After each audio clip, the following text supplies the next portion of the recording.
Now on Sunrise and streaming on CrossroadsToday.com, U.S. Secretary of Defense Lloyd Austin's recent hospitalization follows a diagnosis of prostate cancer. We'll tell you what the doctors say about the top leader's condition this morning.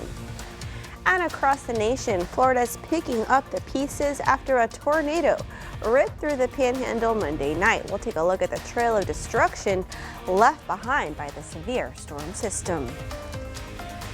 Turning now to the 2023 beating death of a 67-year-old Victoria man. His killer sentenced yesterday to 40 years in prison. We'll take a look at how authorities connected the suspect to the case.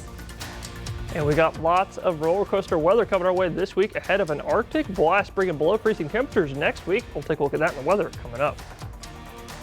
Big basketball day yesterday. I'll have local scores in sports. You're watching 25 News Now Sunrise.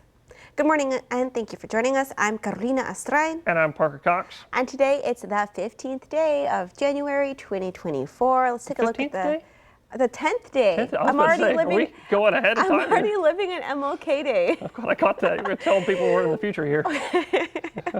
All right, it's the 10th day. Don't panic. Of January 2024. It's 6:32 on our Wednesday morning, and it is Take the Stairs Day. Get that exercise in. Get that cardio. Burn those holiday calories off. You know what's real funny is my girlfriend, Reagan, she hates elevators, so she takes the stairs all the time, as much as she can. And also another little funny story is I actually have to take like 2 or 3 steps at a time because you can't really see me, but I'm very, very, very tall. So I have to take little steps at a time. It's a great way to keep that weight off. Oh yeah, that too. It's a daily, good way to get rid of those carbs. Staircase. Yes, for sure. Well, good morning, folks. If y'all are waking up this morning, if you're just tuning in, a little bit chilly out there. Look at a live look at eastern Victoria, where, like you said, a little bit chilly with that clear skies and that sun starting to come up, but it's going to be nice and warm later today. We'll take a look at that in just a second because about 40 here in the Crossroads right now, a little bit chilly. I know some of us are actually at freezing. We'll take a look at that in a second just as well. 29-degree dew point there, bringing the humidity to a 65, so it's not too humid, it's not too dry, and it's also not too windy, but winds will be picking up as well later today. Take a look at that in a second as well, because if you look at the temperatures across the board here, most of us in the 30s this morning. In fact, Bay City, I actually went and double checked. Y'all are at about 31 degrees right now, so y'all are below freezing.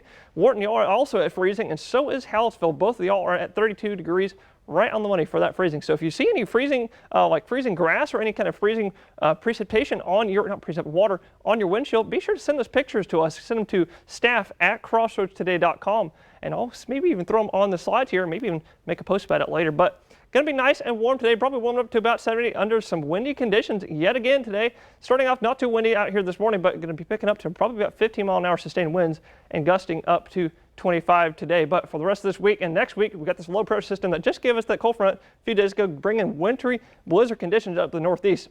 And there's going to be another low that falls directly behind that on the same path, bringing another blizzard to the northeast. And then after that, we've got a low running over the Rockies, bringing us an Arctic blast, bringing below freezing temperatures next week. And we'll take a look at that and more in just a few moments. Back to Kiwana. Thank you, Parker. U.S. Secretary of Defense Lloyd Austin diagnosed with prostate cancer. Leaders from Walter Reed National Military Medical Center said in a statement released Tuesday. The statement says Secretary Austin underwent a minimally invasive surgery to treat and cure the cancer on December 22nd. Austin then returned home the next morning but was readmitted to the hospital just days later with complications from the procedure, including nausea, with severe abdominal, hip, and leg pain. Doctors discovered Secretary Austin had abdominal fluid collections impairing the function of his small intestines and drained his stomach. In a briefing Tuesday, Pentagon Press Secretary Major General Pat Ryder told reporters Secretary Austin continues to make progress and is in good condition. Crews in Panama City Beach are getting a first look at damage Tuesday morning after a suspected tornado moved through Monday night. With debris littered on roadways and what appears to be collapsed walls on buildings, the tornado marking the beginning of what turned out to be heavy storms across Florida's Panhandle along with the southeast, which included high winds with some reaching over 50 miles per hour as well as flooding. A judge handed down a 40-year prison sentence to a man charged in the 2023 beating death of 67-year-old Jesus Sanchez Nino of Victoria. Neighbors found Nino unresponsive in his yard in the night On the night of June 19, 2023, authorities later connected 38-year-old Alejandro Reyes to the murder after witnesses claimed to have seen the two men together earlier that day. Reyes must serve half of the sentence before being eligible for parole. Continuing coverage in Victoria, a man charged in a 2023 shooting at the Grove Apartments also had his day in court. 23-year-old Jacob Isaiah Solis received 3 separate sentences for the January 15th shooting that left a man dead and 2 others wounded. 39-year-old Julian Cruz of Victoria died in that shooting. The suspect also shot 32-year-old Jarvis Livingston and 28-year-old Jasmine Johnson, who both survived. A judge sentenced Solis to 35 years for that fatal shooting of Cruz. The judge also handed down 2 20-year sentences for the aggravated assaults on Livingston and Johnson. Solis must serve half of the sentences before he's eligible for parole. 40-year-old Camilo Rodriguez faced an El Campo judge for sentencing in a child sex crimes case. He received 25 years after pleading guilty to 2 counts of sexual assault of a child. That information from the El Campo Leader News. Rodriguez reportedly committed the crime on November 1st, 2014. The victim, just 15 years old at the time. He's also faced a single charge of failure to abide by requirements to register on April 25, 2021. Rodriguez, a U.S. citizen, fled to Mexico to evade arrest. Authorities captured him there in January of 2021. NASA has yet again delayed efforts to return astronauts to the moon. The agency announced Tuesday its next Artemis mission will launch in September 2025 rather than later this year. The mission will send 4 astronauts on a flight around the moon in a next-generation capsule. NASA said the 2 flights are being pushed back to allow enough time to test new technologies on the Orion spacecraft for crewed moon missions. The latest setback follows years of holdups and budget overruns with NASA's Artemis program. Remember, subscribe to our YouTube channel, Crossroads Today. Hit the like button and click the notification bell. The time is now 6:38 on our Wednesday morning. Here's a look at what's coming up on 25 News Now Sunrise. We're giving you a chance to learn more about the mayoral candidates. ABC's Win in Washington. With the Iowa caucus just days away, several GOP presidential hopefuls are out in full force on the campaign trail as former President Donald Trump instead spends a day in court. The latest coming up. And coming up after the break, we'll take a look at your school bus forecast, that allergy report as well, and later on Sunrise, we'll take another look at that Arctic blast that's coming our way next week.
Well, good morning, Crossroads. If y'all are waking up this morning, if you're just tuning in, looking at a live look at Cuero, it looks like that sun's slowly starting to come up. In fact, I don't think the sun's not up yet to where you can't see the stars. I think you can still see a couple stars out there if you go out there right now. But a little bit chilly out there starting out your morning in the Cuero area, about 37 up there. I put Gonzales up there because it's the closest town to Cuero that is at Victoria. But with a dew point of 24, not too humid and not too dry with a humidity of 59% with those calm winds out there. Not too bad. Those winds are actually pick up later today, up to a sustained 15 miles an hour and gusting up to 25 today. So a little bit windy, but not too bad. But If you're sending your kiddos off to school this morning, it's going to be about 37 as they're heading to the door. Might want to pack them a light jacket. So it's going to warm up nicely into about 70 degrees this afternoon under some mostly sunny skies. And it's going to be some nice weather today. And adding to that nice weather today, no pollen is expected today. Tree, grass, and ragweed pollen are all non-existent because that front really swept all of the pollen out of our area. But for the rest of this week, though, we've got some roller coaster weather ahead of us with an Arctic blast bringing us into the 20s next week. We'll take a look at that more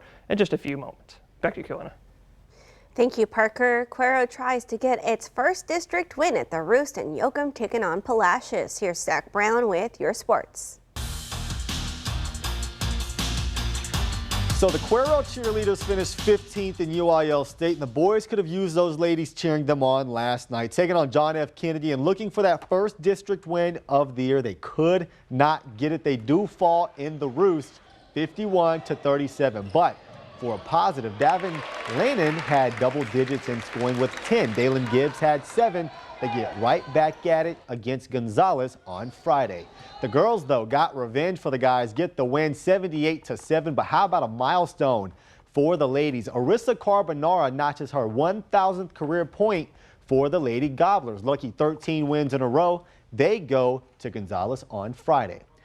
Over in Yoakum, fired up crowd over there cheering for their undefeated in-district Yoakum Bulldogs, and they play host to the Palacios Sharks. Yoakum gets on the board first off the assist from Zach Taylor to Jamar Hopkins. Yoakum opened with a 4-0 run, but Palacios answers back nicely. Great pass and a good finish there. Then a few possessions later, a great spin move, and the layup is good. Yoakum, however, does get the win, 51-37. They stay undefeated in district play. With your 25 Sports Now, I'm Zach Brown. Thank you, Zach. All right, we want to invite y'all to experience our digital streaming service, Crossroads Today Plus. You can find it on your connected TV. Just search Crossroads Today Plus. Now to the race for the White House. In just 5 days, the Iowa caucus, the first contest of the 2024 presidential election cycle. Former President Donald Trump, though, attending arguments in federal court on his election subversion case, as several of his GOP rivals campaign in Iowa. This morning, with the Iowa caucus just days away and President Biden back at the White House after several campaign events, former President Trump was in a courtroom looking on as his legal team sought to convince a skeptical panel of judges that he should be immune from prosecution for his actions taken during office. Could a president order SEAL Team 6 to assassinate a political rival? That's an official act in order to SEAL Team 6? He would have to be and would speedily be impeached and convicted before the criminal prosecution. Trump's lawyers argued his federal election subversion indictment should be dismissed. But the prosecution fired back, warning immunity would be scary if there were no criminal charges against someone trying to usurp election results. The former president standing by his assertion after the proceedings. A president has to have immunity. On the campaign trail, former New Jersey Governor Chris Christie knocked Trump on his time spent in court. Which is the place he spends more time in than actually Iowa or New Hampshire. Trump's other GOP rivals in Iowa, where snow is blanketing parts of the state. Businessman Vivek Ramaswamy joining a campaign stop via iPad. Former UN Ambassador Nikki Haley thanking supporters for showing up in the weather while making her closing arguments to voters. The only way we're going to win the majority of Americans is if we go forward with a new generational leader that leaves the negativity and the baggage in the past. And Governor Ron DeSantis splitting from Trump after the former president predicted the economy would crash, suggesting he wanted it to happen this year. If the economy crashes, people would get thrown out of work, businesses would go under. I don't want to see that happening. New Hampshire's first in the nation primary is in just 2 weeks. A new CNN poll shows Haley cutting into Trump's lead there, now just 7 points behind the former president with 32% of the vote. DeSantis plummeting to 5%. Em Nguyen, ABC News, Washington. We recently had all the mayoral candidates live on 25 News Now at 5 to hear their various platforms, and now we're giving you a chance to learn more about their character and personality. We asked them all the same 4 questions. The first one was to show us an important item, and the second one was to talk about their dream job from when they were a kid. The third question was, if you're elected mayor, what is your greatest fear? And finally, what is your favorite quote and why? book about his childhood, and 100%, that's my most valuable tangible possession. Yeah.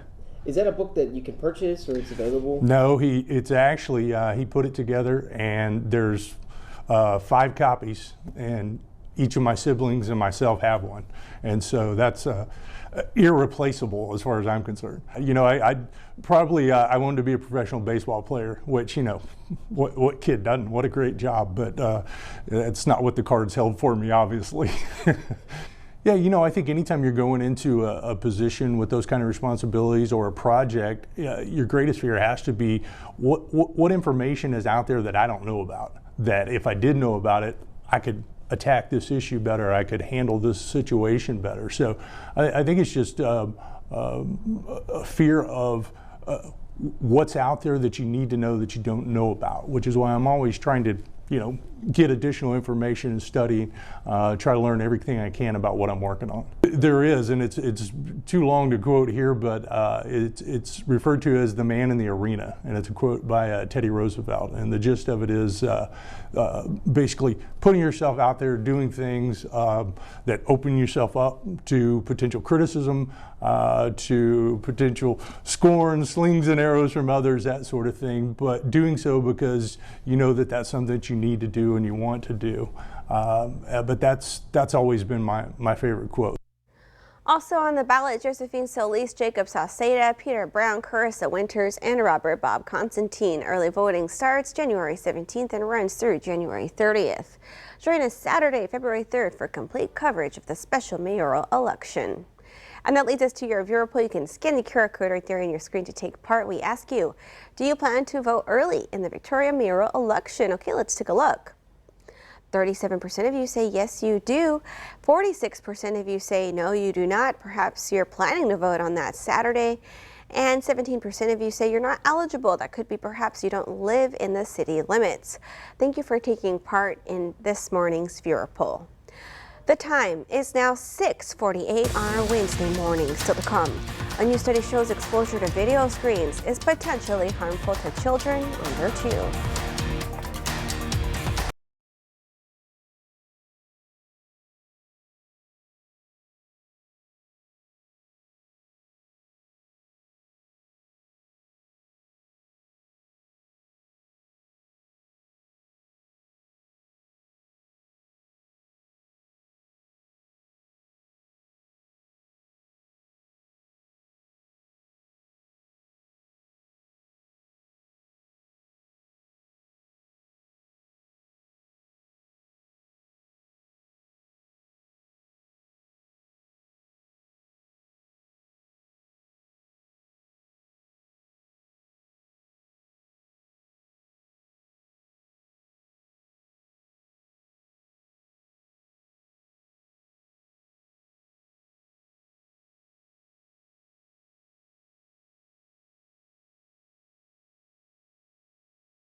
Well, good morning, Crossroads. We had some little bit of chilly weather the last few days happened after that cold front came through, but it's nothing compared to what's coming next week. I'll take a look at that in a minute because we've got a weather poll for today. It's actually in accordance to that cold weather that's coming next week. It's asking, do you own a winter jacket?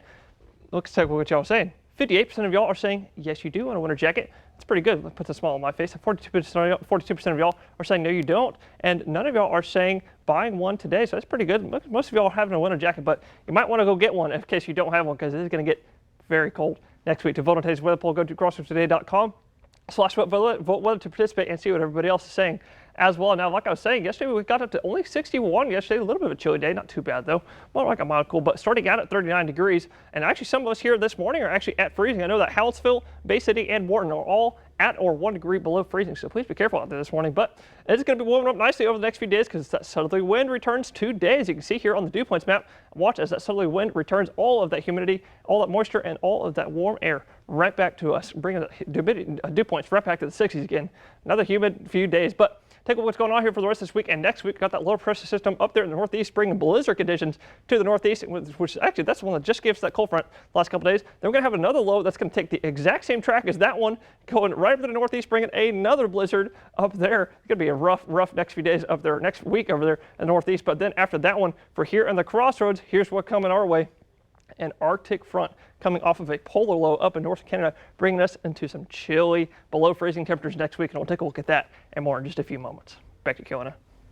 Thank you, Parker. A new study shows exposure to video screens is potentially harmful to children under 2.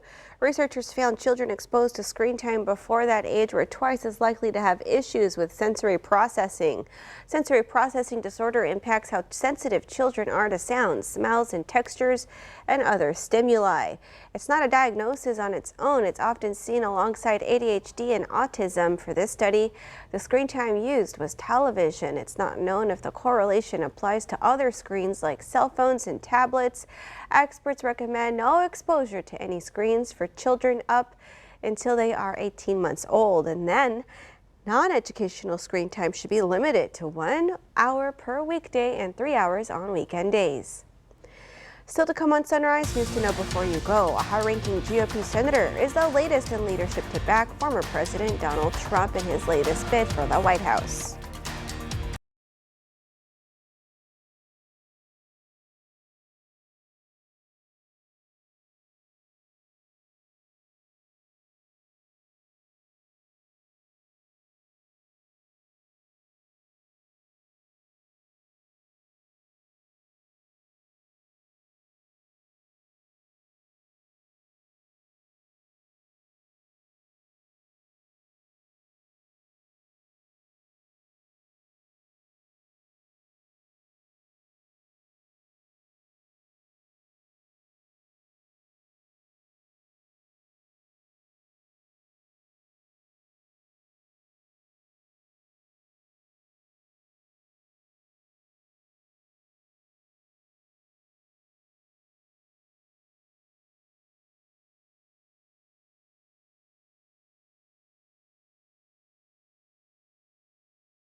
A high-ranking GOP senator is the latest in leadership to back former President Donald Trump's latest bid for the White House. Republican Senator John Barrasso of Wyoming made the announcement on Tuesday. During an interview, the senator expressed the need for a strong Republican conservative House and the Senate and wants Trump back in the White House.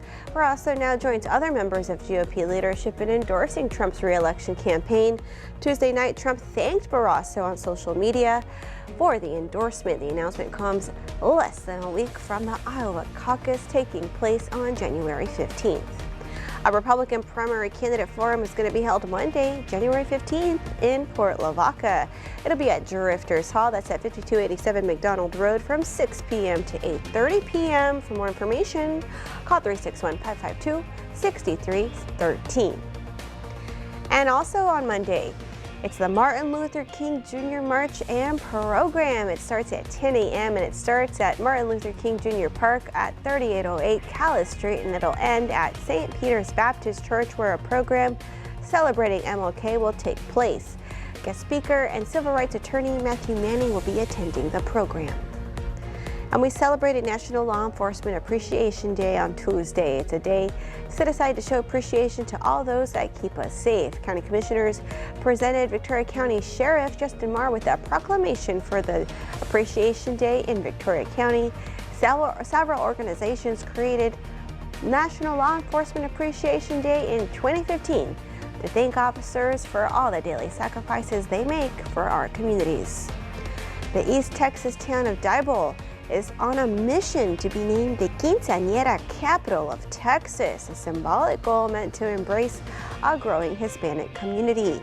Read this story by the Texas Tribune on our website, crossroadstoday.com. And we want to invite y'all to experience our digital streaming service, Crossroads Today Plus. You can find it on your connected TV through Amazon Fire TV, Roku, Apple TV, and Android TV. Just search Crossroads Today Plus. And I want to do a special happy anniversary wish to Arthur and Amelia. Lots of love from all 10 of your children. I think I made it a birthday earlier, but it's an anniversary. Let's go ahead and take a look at our forecast with Parker. Well, thanks, Carolina. Good morning, folks. If you're woke up this morning, if you just tuning in, look at a live look at Eastern Victoria. We'll look at that pretty sunset as the sun starts rising here in Victoria. A little bit chilly out there this morning, starting about 38, but dew point at 30, making that humidity a 73%, so not too humid and also not too dry. But for the rest of us here in the Crossroads, most of us starting at 30. In fact, Bay City, Wharton, and Hallettsville, y'all are freezing right now. These numbers aren't correct. Y'all are actually at freezing right now starting out your day. But it's going to be warmed up nicely into about 70 degrees today. It's going to be a nice warm day today, and then dropping back to the 50s overnight as that southerly winds warm us up nicely, but that's not the big talk.